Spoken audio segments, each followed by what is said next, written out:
Vamos tentar visualizar o seguinte cenário.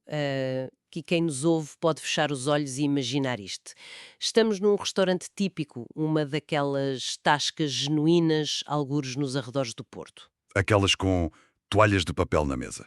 Exatamente, toalhas de papel, copos de vidro grosso e na mesa ao lado temos um cliente que pega na ementa, começa a percorrer a lista de pratos com o dedo e de repente detém-se num nome muito específico. Ele lê Dobrada à Portuense. Ui, adivinho problemas. Ora nem mais. Ele chama o empregado, visivelmente confuso, e pergunta o que é aquilo.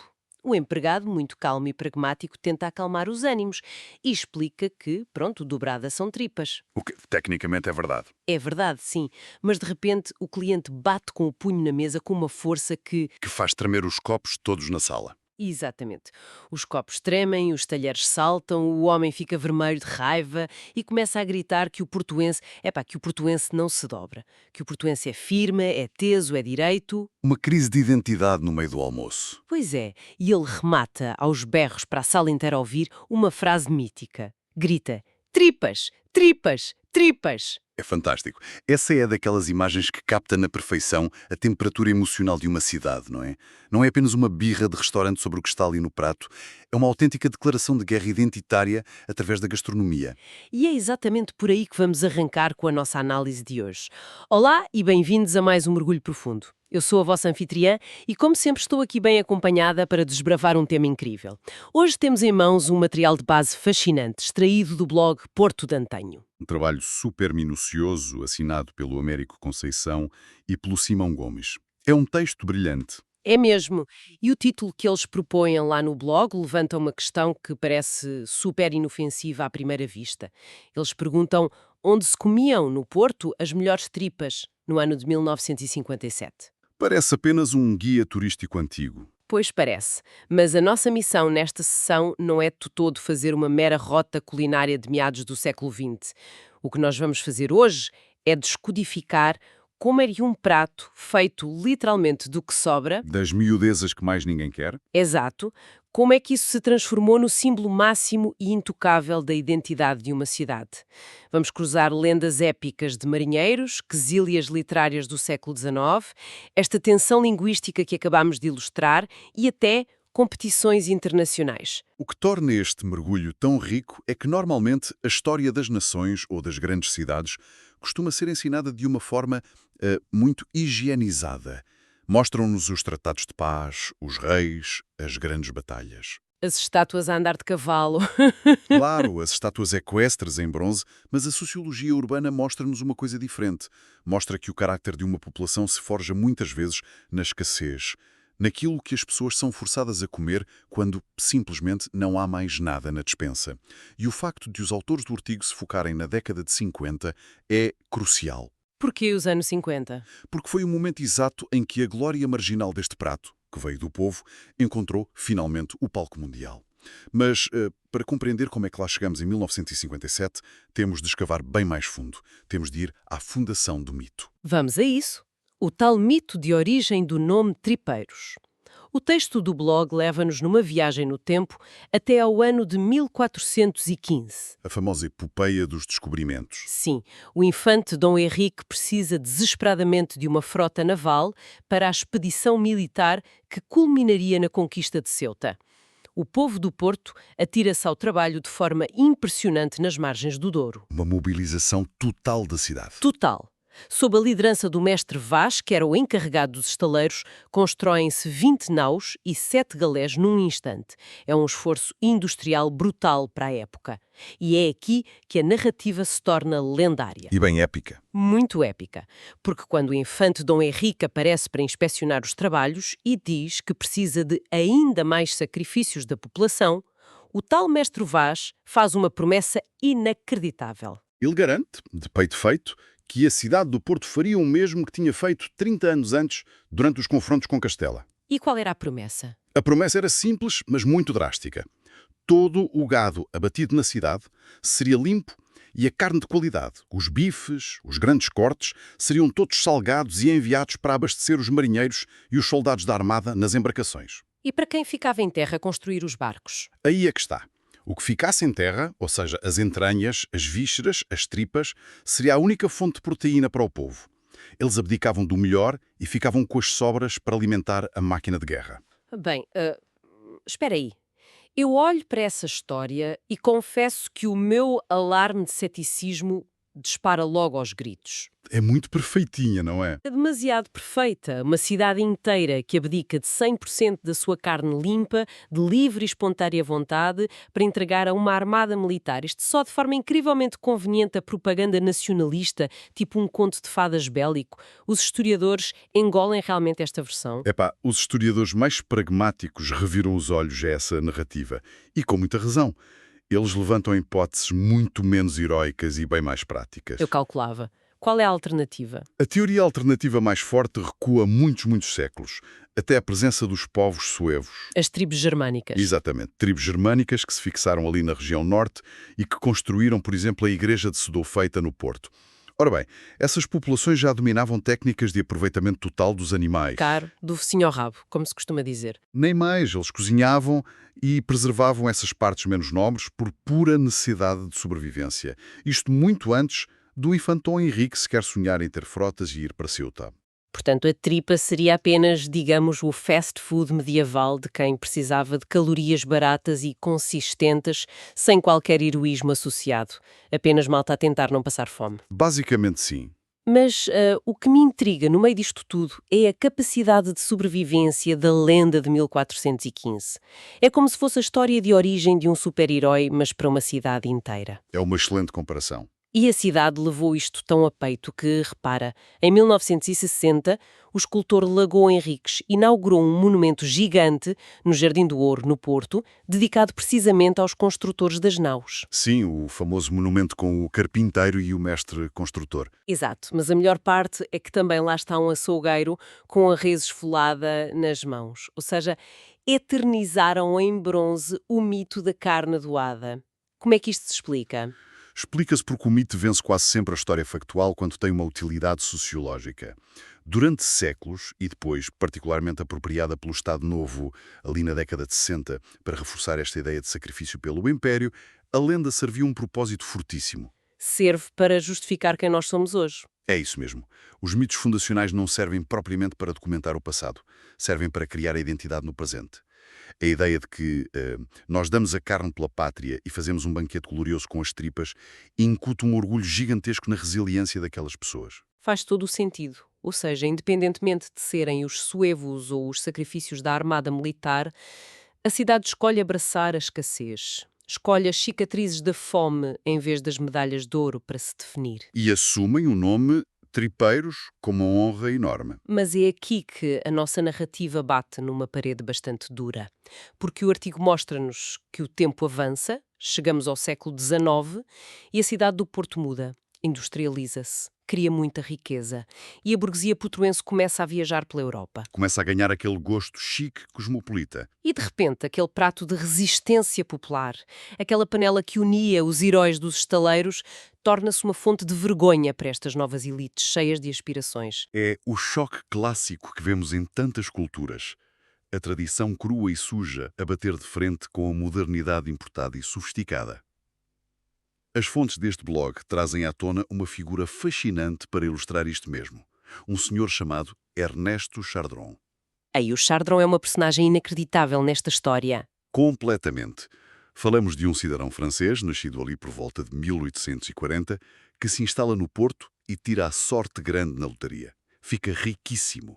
E o que é que ele faz com esse dinheiro todo? Com essa fortuna, ele funda a famosa Livraria Internacional, que mais tarde viria a transformar-se na célebre livraria Lelo e Irmão. E ele era um peso pesado da cultura. Era o editor de gigantes literários como Essa de Queiroz e Camilo Castelo Branco. E pelo que li no material, o Chardron era a encarnação suprema do requinte francês. As descrições relatam que ele organizava uns jantares à francesa em casa dele, que eram inacreditáveis. Tinha uma cozinheira que se recusava liminarmente a fazer qualquer coisa que não fossem assados finos. Tripas nem entravam pela porta das traseiras. Nem pensar. Era champanhe, eram perdizes, o luxo absoluto. E é no meio desta febre afrancesada, desta vontade de ser Paris, que entra em cena o intelectual Ramalho Ortigão. com a sua pena carregada de veneno, diga-se de passagem. Veneno puro. O Ortigão escreve na famosa publicação As Farpas, em 1886, e decide arrasar impiedosamente a cultura gastronómica da cidade do Porto. Ele acusa a cidade de ter um repertório gastronómico, nas palavras dele, miserável. Diz que, tirando o arroz doce, o arroz de forno e um peixinho frito, não havia mais nada de jeito. E claro, o alvo principal de todo o seu sarcasmo são, As tripas. as passo a citar, decantadas tripas. E a forma como ele descreve as tripas é uma autêntica obra de demolição literária. É hilariante. Ele chama ao prato uma dobrada de estilo compósito e diz que é servida numa terrina onde deitam para lá para dentro tudo quanto constitui um jantar, desde a sopa até ao queijo e à pera. Tudo ao molho e fé em Deus. Exato. A imagem que ele passa aos leitores é de uma mistela indiscriminada, uma ofensa a qualquer palato civilizado. Ora, ao ler isto, o meu instinto seria pensar que estamos perante uma clássica divisão de classes, não é? Onde os ricos odeiam e os pobres adoram. Sim, as elites abastadas e snobs odeiam o prato e o povo trabalhador nas ruas devoram nas tascas. A tensão parece ser puramente financeira, mas as fontes dizem-nos o contrário. E dizem de forma surpreendente, essa seria a conclusão óbvia, mas a realidade daquela época desmente totalmente essa divisão binária. O desdém do Ortigão era, em grande medida, uma pose intelectual. Era um esforço quase desesperado para alinhar Portugal com a estética chique parisiana, porque na prática, no dia-a-dia, as tripas cruzavam todas, mas mesmo todas, as barreiras sociais. E a prova disso é o Camilo Castelo Branco. Precisamente, o Camilo, que era um gênio literário e era editado pelo tal requintado francês Chardron, não estava nos jantares com ele a comer as perdizes assadas. Onde é que ele estava? Estava numa tasca, era cliente frequente e assumido do modesto restaurante do Reimão, na atual Avenida Rodrigues de Freitas, sentado numa mesa de ardósia a comer as suas tripas de forma religiosa. E não era o único a furar esse bloqueio da elite. O material compilado pelos autores revela um detalhe maravilhoso sobre o Essa de Queiroz. O sogro do Essa, o conde de Rezende, Um aristocrata de gema, sangue azul. sangue azulíssimo. Ele era cliente assíduo de um restaurante chamado Caldos de Galinha, perto do Carmo. E ia lá especificamente por causa de quê? Das tripas. Portanto, isto destrói por completo a teoria de que era apenas comida da classe baixa. Era, na verdade, a grande força niveladora da sociedade nortenha. Exato. O burguês, o intelectual brilhante, o operário cansado e o conde riquíssimo estavam todos sentados diante da mesma terrina a fumegar. A tensão real aqui não era entre ricos e pobres. Era entre quem? Era entre quem queria desesperadamente ser francês, como o Artigão e o Chardron, e quem assumia, sem quaisquer complexos, as raízes duras, pesadas e reais da sua própria terra. Essa análise acerta na mousse. E é maravilhoso ver como um prato transcende a biologia básica de nos manter vivos e se converte num marcador derradeiro de pertença a um lugar. E quando isso acontece, quando o prato vira uma bandeira, o nome que nós lhe damos adquire um peso quase sagrado. O que nos traz de volta ao tal murro na mesa com que abrimos esta conversa. Aquela aversão profunda, quase visceral, à palavra dobrada. Vamos voltar a esse episódio. É relatado pelo escritor Arnaldo Leite. A indignação daquele cliente perante o menu que dizia dobrada à portuense é fascinante do ponto de vista linguístico. Ele usa um argumento semântico de mestre. Ele diz que a palavra dobrada vem do verbo dobrar, de vergar o corpo perante alguém. Exato, e invoca logo aquele provérbio clássico português: dantes quebrar que torcer. Ele está a argumentar que a espinha dorsal de um português é reta. O portuense não se dobra perante o poder, não se humilha, é altivo. Logo, por lógica, o prato sagrado da cidade não pode usar um verbo de submissão no seu nome. É genial. A escolha de uma simples palavra no menu de uma tasca transforma-se de repente numa fronteira política. Uma fronteira de resistência contra o resto do país e muito nomeadamente contra a capital, contra Lisboa, onde se usa o termo dobrada. Daquela linguagem, especialmente a linguagem ligada à comida de conforto e de panela, é geografia pura. Em Lisboa ou no sul de Portugal inteiro, o aproveitamento do estômago da vaca sempre se chamou dobrada. Mas aceitar que o prato identitário do Porto passa a figurar nas próprias emendas locais com essa nomenclatura centralista É uma traição. é ceder território cultural. No plano simbólico, é perder a guerra. O cliente portuense ali do restaurante não está apenas a pedir um prato de miudezas com feijão branco. Ele está a afirmar uma independência identitária aos berros. Tripas. E a prova de que isto está tão entranhado na alma portuguesa de formas super complexas é que até a nossa poesia de topo pegou nisto. O material dos autores recorda-nos que este prato foi usado para tentar explicar o absurdo da existência humana. Essa transição da tasca para a alta literatura é brilhante. Estás a falar do Fernando Pessoa? Sim, através do Álvaro de Campos, que é, para muitos, o mais genial dos seus heterónimos. Ele escreve o icónico poema Dobrada à Moda do Porto. E repara logo no título que o Pessoa, sendo de Lisboa, usa a palavra dobrada. Pois é, não falha. E no poema, o sujeito poético senta-se numa casa de pasto típica. E o empregado serve-lhe a dita dobrada, mas com um problema gravíssimo: vem fria. Ui. Servir tripas frias ou dobrada fria não é apenas um pequeno deslize culinário, um azedume qualquer. É um crime gastronómico. É quase um crime. Numa receita que depende de carnes altamente gelatinosas, de banha, de gorduras que solidificam rápido e de feijão, a ausência da fervura e do fumo torna a experiência física quase repulsiva. Ninguém consegue engolir aquilo frio. A gordura fica toda colada ao céu da boca, credo. Há um contrato social invisível na comida de conforto. Ela tem obrigatoriamente de ser entregue quente, como um abraço no meio da adversidade de um dia mau. E o sujeito poético do Pessoa é tão interessante porque ele recusa-se a fazer uma cena. Ao contrário do nosso amigo do início do episódio, ele não bate na mesa com os punhos, não grita com o empregado. Ele apenas olha para aquilo e percebe a regra de ouro: a dobrada nunca se come fria. Paga a conta, não deixa gorjeta nenhuma e vai passear super resignado. A resignação total perante a vida. Exato. Mas a genialidade brutal daquele texto é que ele não está minimamente a queixar-se de serviços do restaurante.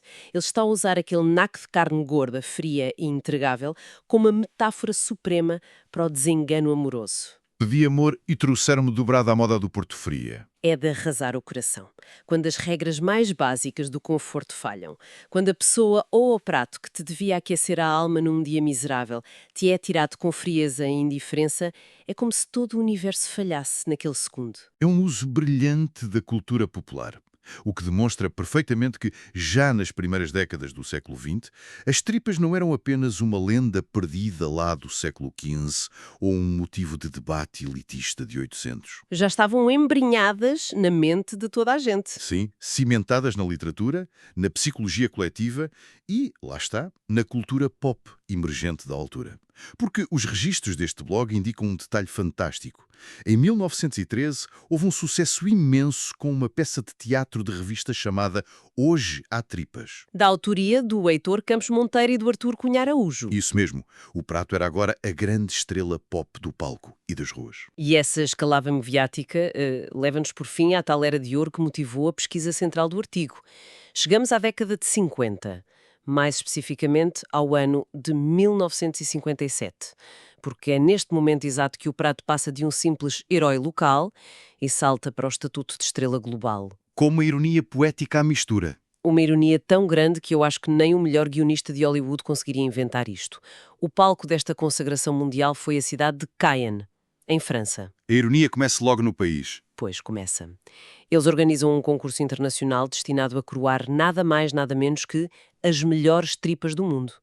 Ora, porquê Caen? Porque Caen tem a sua própria tradição fortíssima de preparação deste tipo de miudezas. Tem as famosíssimas tripes à la mode de Caen, que são um prato que remonta à Idade Média na Normandia.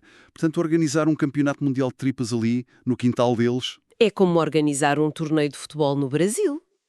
Eles assumiam à partida que o troféu não ia sair de casa de forma alguma. E eles organizaram a festa para se premiarem em si próprios. Exatamente. Mas o troféu sai de casa. Em 1956, o grande vencedor é português. É o restaurante O Cantinho da Ifigénia, situado na Maia. Um choque tremendo para a organização francesa, imagino. Imagina a cara deles. E no ano seguinte, em 1957, o tal ano do título do artigo, a glória máxima, vai para dois gigantes pesos pesados da restauração da cidade do Porto, o restaurante Abadia e o restaurante Tripeiro. E vamos lá parar um segundo para apreciar a ironia deliciosa disto. É quase justiça divina. É sim, 70 anos antes, tínhamos o crítico Ramalho Ortigão a desprezar as tripas no jornal, a querer que o Porto esquecesse as raízes e comesse finamente como os franceses. 7 décadas depois disto, o que é que acontece?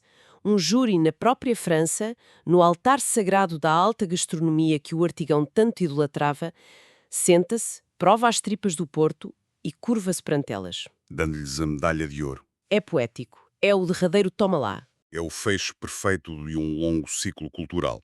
E em termos de análise, este fenómeno é extremamente revelador de como as coisas funcionam em Portugal. A cultura popular, rústica, que nasce da sujidade e da escassez, muitas vezes precisa de validação externa e formal para que as suas próprias elites a passem a olhar com o respeito devido. Precisamos sempre que alguém de fora nos diga que somos bons. É um mal português. Quando a exigente cidade de Caen aprova, a burguesia portuense que ainda pudesse ter vergonha das tripas rende-se por completo e bate palmas. As tripas ganham o estatuto oficial de património premiado internacionalmente. Ninguém mais as contesta. A melhor analogia que me ocorre a pensar nisto é a da indústria do cinema. É como se as tripas fossem um pequeno filme independente. Um filme cru, sombrio, filmado nas ruelas do Porto, sem qualquer orçamento, que a elite dos grandes estúdios ignorou ou gozou durante décadas a fio. Muito sujo para eles. Exato, mas, de repente, esse pequeno filme sujo vai ao Festival de Cannes. Exibem aquilo e ganha a Palma de Ouro, contra todas as probabilidades. E no ano a seguir está em Los Angeles a receber o Oscar de melhor filme. O sistema acaba sempre por engolir e premiar a cultura de rua, quando não a consegue abafar, porque no fundo é lá nas ruas que está a verdadeira autenticidade que eles não conseguem fabricar em laboratório. É verdade. E em 1957 o Porto viveu literalmente a sua cerimónia dos Oscars. Isto alimentou uma rivalidade saudável, mas tremenda, entre os dois grandes vencedores dessa noite. E os autores do artigo Américo e o Simão fazem aqui um trabalho notável e muito meticuloso a mapear a paisagem urbana destes restaurantes lendários. Por exemplo, temos de um lado o Abadia, que abriu as portas em 1939. E o nome não é coincidência nenhuma. Nenhuma evoca propositadamente os antigos refúgios, as abadias dos monges que abrigavam e alimentavam os peregrinos cansados a caminho de Santiago de Compostela. Ou seja, era uma casa com uma vocação inata para dar conforto e aquele acolhimento caloroso a quem estava exausto. E do outro lado do ringue, a inaugurar em 1952, na rua Passos Manuel, estava o Tripeiro. E a abertura deste espaço foi um acontecimento. Abriu com um estrondo mediático enorme. Ficava ali mesmo vizinho da mítica Casa das Tortas, que quem é do Porto sabe perfeitamente o que é. Outro marco absoluto da cidade. Sim. E o próprio jornal O Comércio do Porto fez capa com a inauguração, elogiando a coragem e a escolha do nome O Tripeiro como uma demonstração brilhante de cunho bairrista. Não havia ali qualquer pingo de vergonha. Era apenas orgulho destilado em letras garrafais na porta. Só que o tempo passa, não é? E o artigo também nos traz essa melancolia, o que nos leva à atualização. A atualização de 2026. Estes restaurantes icónicos, assim como as próprias pessoas, de carne e osso que os gerem e que cozinham nos bastidores, não duram para sempre. É a lei da vida urbana. O texto mostra-nos com alguma tristeza que o Tripeiro, o outrora grande campeão do mundo, já cerrou portas. O tecido da cidade altera-se imenso, a gentrificação avança implacável, os aluguéis sobem, as moradas clássicas mudam.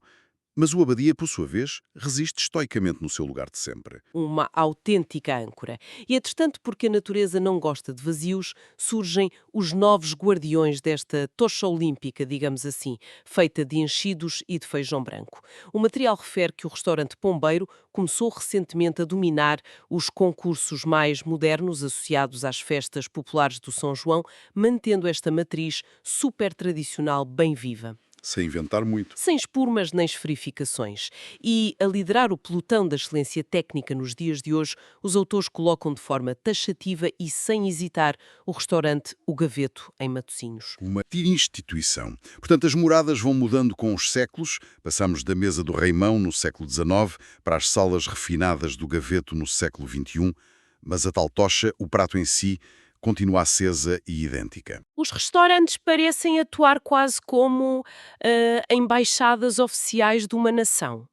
Uma nação que, na verdade, nunca existiu no papel ou nos mapas, existiu apenas dentro de uma panela. Eu acho que essa é a súmula absolutamente perfeita de todo este percurso que fizemos.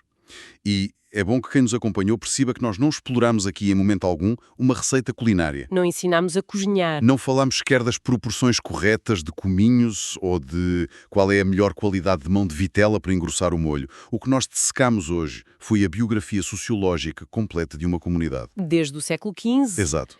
passámos pelo tal mito da generosidade naval do mestre Vaz nos estaleiros, pelo conflito estético e intelectual do século XIX com as elites de Paris, pela afirmação política clara perante Lisboa expressa na recusa de uma simples palavra no menu, pela crise existencial do Fernando Pessoa com o prato servido frio. Nem mais. Pela pena de um heterónimo genial. E, finalmente, assistimos à redenção suprema perante o exigente júri francês nos anos 50. É uma viagem alucinante que prova de forma muito categórica que a história profunda de um povo, aquela que define verdadeiramente as fundações do sítio de onde vimos e quem nós somos hoje, raramente está super protegida por montras de vidro blindado num museu qualquer de arqueologia toda iluminada a neon. Essa história formal é só uma pequena parte. É isso, a história que conta está escondida, mas à vista de todos nós.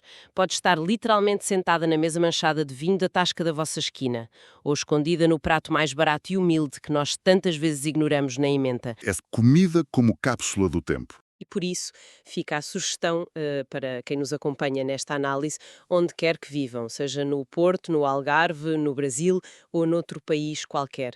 Quando olharem hoje para a vossa culinária tradicional da região, não vejam apenas ingredientes num tacho. Perguntem a vocês mesmos que grande crise, que guerra distante ou que sacrifício esquecido impulsionou a invenção daquele prato que hoje em dia vos parece tão banal. Porque se a nossa comida diária é a prova física e tátil da sobrevivência dos nossos antepassados, pratos duros, como as tripas, são verdadeiros manifestos de resiliência. Mostram-nos que, por vezes, retirar a uma população o que ela tem de melhor, a carne limpa, pode criar, paradoxalmente, uma força impossível de apagar. E isso conduz-nos, para fecharmos este nosso episódio, a uma reflexão muito maior e bem provocatória. Nós vimos ao longo desta hora como é que estas simples sobras medievais sobreviveram estoicamente a séculos de mudanças e turbulências, até se tornarem iguarias mundiais e respeitadas. Uma ascensão meteórica, se pensarmos no tempo que levou. Sim, mas agora projetando esta mesma ideia para o nosso próprio futuro. Nós vivemos num mundo onde a indústria alimentar aposta cada vez mais na criação de refeições muito artificiais, criadas em laboratório, coisas hiper estandardizadas, ascéticas, entregues em caixinhas de plástico, e ao mesmo tempo um mundo onde nós desperdiçamos mais comida real do que em qualquer outra época da história. Montanhas de lixo orgânico todos os dias. Ora bem, que sobra atual, que lixo alimentar que nós hoje deitamos tão alegremente ao contentor e desprezamos, será o grande monumento gastronómico que as civilizações do ano 2500 vão usar para provar que o seu espírito original, lá no passado, nunca quebrou nem torceu. Epá, que grande pergunta para ficar a matutar. É um pensamento forte para nos acompanhar a todos até à hora da nossa próxima refeição. E nós ficamos por aqui hoje. Muito obrigada pela fantástica companhia. Foi um gosto enorme, muito obrigado. E um abraço a todos os que nos ouviram. É isso, um abraço e até ao nosso próximo mergulho.